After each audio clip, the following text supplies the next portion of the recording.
Hello there, and welcome back to War Thunder. For your pleasure today, I'm playing the Swift F.1, and this British battle rating 8.3 tech tree chat is a chat that I played on and off. So a match here, a match there, and just trying to gather some footage.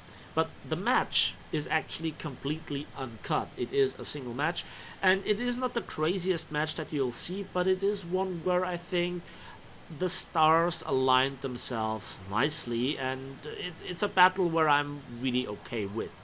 So a little bit about my experience with this plane, because I actually stock spaded it. So I played it when it was stock, and then played some games and therefore upgraded it with the results. And I have to say, I've seen worse stock grinds, and especially the armament is really good. It is not spectacularly awesome, and in many situations, as will be shown in this battle, the firepower sometimes could be a bit better. But there is nothing really to complain about two Aiden cannons, two 30mm Aiden cannons with 400 rounds. In particular because this is 50 rounds more per gun than, for example, with the Hunter FGA-9, the 9.7 premium jet. Now, while they have a little bit, obviously, a respectable performance difference between the two, I think that the core is kind of the same. And while I think that there should be a battle rating difference of significance between the two of them, I don't see really a 1.3 battle rating gap between those. I could be wrong, but this is my brief experience, and obviously I need to learn significantly more with the Hunter. You can expect a video on a Hunter soon anyways. So here I have a little bit of a lucky head-on with this F-35 Sabre, and then another one here with the Swift. Now, let's be honest here, that was a little bit luck that I got a critical hit. I cut off his wingtip, and then I noticed behind me a MiG-15. Now, don't read too much into how I played this match, because I was still trying to get grips with this plane and also with the meta. And you kind of feel a significant difference, as I said, between stock and spaded, and you also feel a significant difference between an up tier and a down tier. And so this is where I tried to find my place in the battle.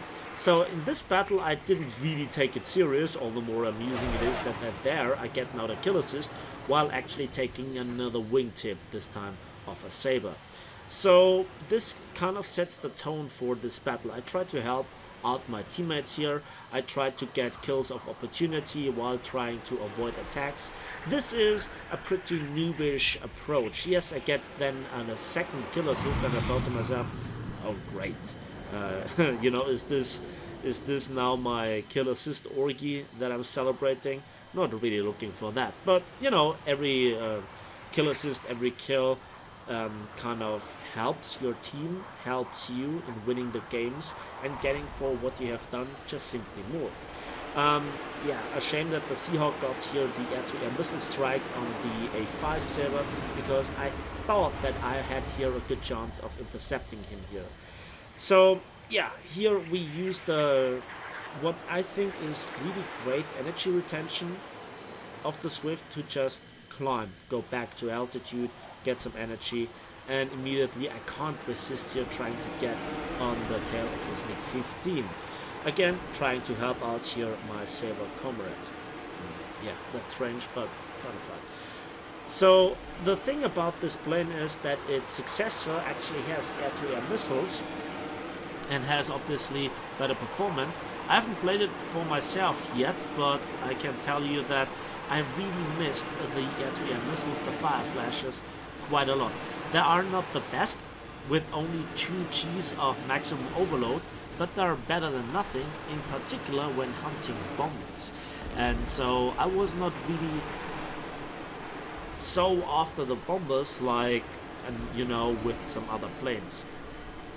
So getting here my first kill on the MiG-15 with a funny kind of overhead kill, and then I try to make this MiG-17 overshoot, and you can probably expect a video on that plane as well anytime soon. Now, who to go here? I choose to intercept here the MiG-15, which is on the tail of yet another plane. Another Swift F7, this time from the enemy team, comes in, And so, yeah, mixed matches, very often they take me a little bit by surprise. Sadly, I couldn't really help here my A5 saber. Can I get the kill on this guy? Yeah, we take the wing in its entirety, securing the kill. MiG-17 comes in. Can I get guns on target? He's not going for me, so I complete the turn and I end up on his tail. A few shots to remind him that I'm there. And this is kind of what I actually think is cool. And this is, I still have plenty of ammunition. After 2 kills and after 2 kill assists, I think that's a good contribution. What the hell are you doing in the water? You're not a ship. Well, anyways.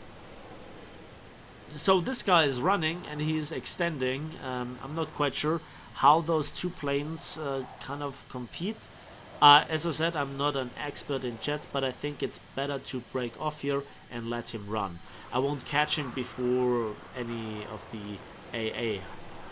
So I have 4 minutes of fuel remaining and I decide to go back to base. Because I also think that there is a noticeable difference between 20 minutes of fuel and 8 minutes of fuel. Now, those are the 2 options that I think would make sense for this plane.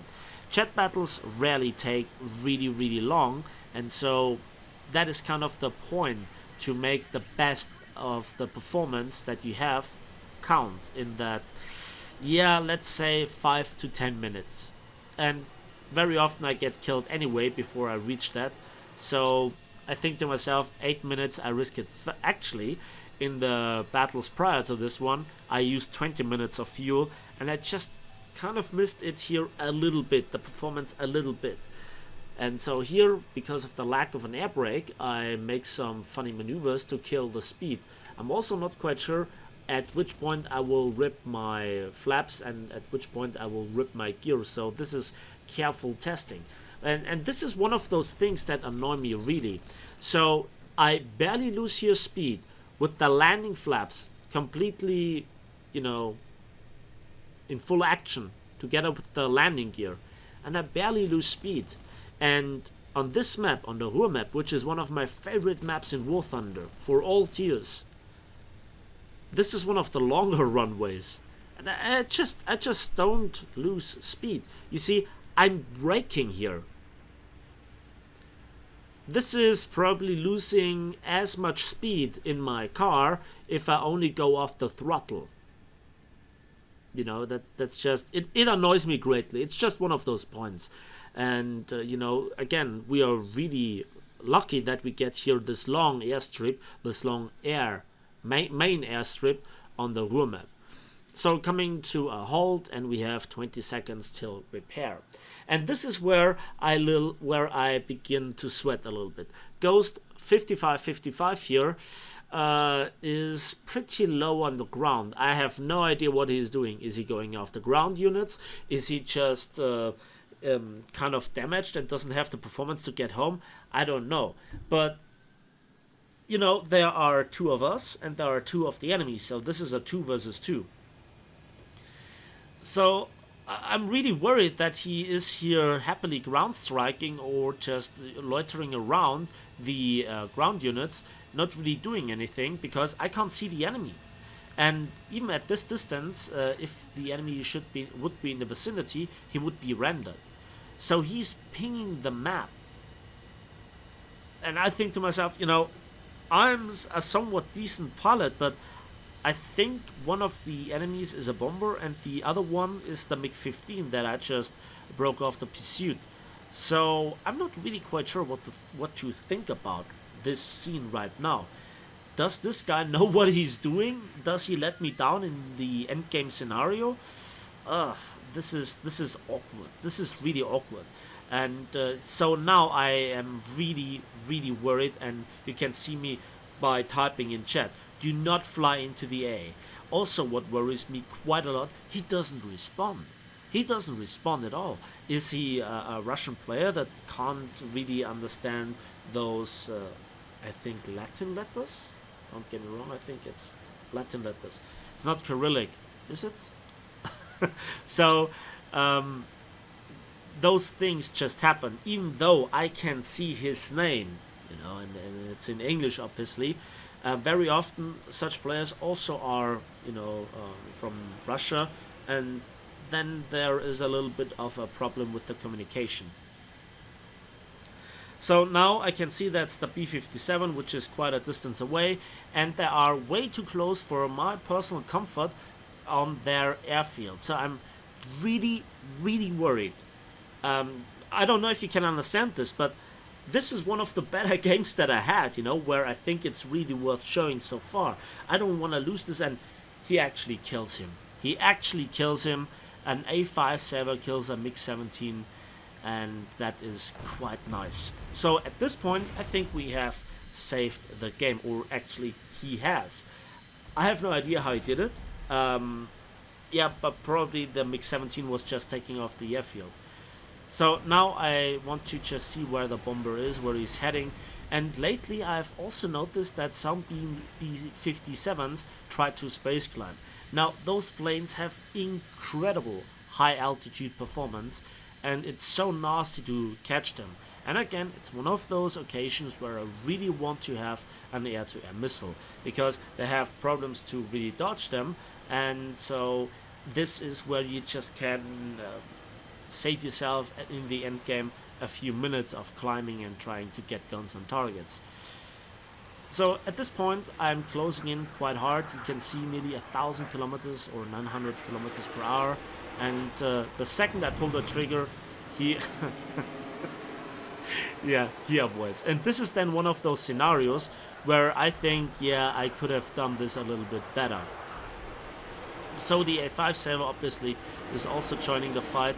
I again saw off his wing, so this is the wing sawer, wing saber, whatever.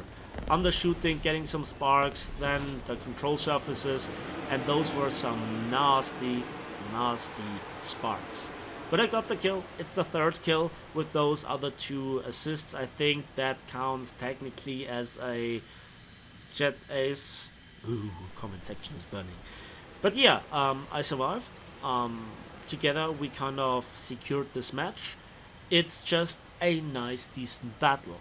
I'm sorry if you're disappointed, but I think that this is still worth something showing, and I think I made the right decisions at the right point. Yes, I didn't get 5, 6, 7 kills, but if I would show them. So that is the Swift F1, a plane that I personally actually enjoyed.